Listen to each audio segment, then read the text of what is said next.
Maiga. Mahal ko Bisaya, kasi mga Tagalog, ang Bisaya mapagmahal. Mahal ko rin ang Bisaya. Mahal ko ang Bisaya. Pare, mahal ko ang Bisaya. Gusto ko magmahal Bisaya.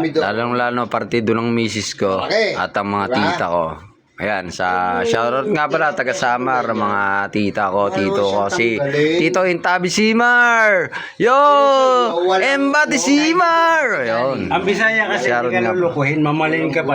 At saka malalambing sila. Hindi katulad ng Tagalog natin. Wala kwenta.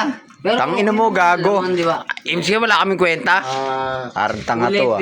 May kwenta rin kami. Putang ina mo, gago. Putang ina to, gago. Nakakainis. Pero yung sa amin talaga.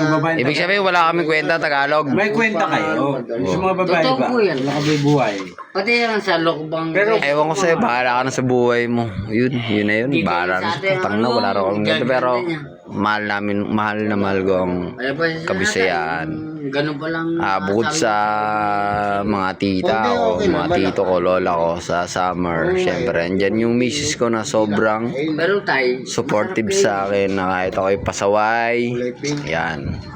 From, ano yan pare, ang kumare mo ay galing pa yan ng Di ba tayo? Leyte, Bato Leyte. Binigay ko sa yung Sa Revilla, Bato Leyte. Yun.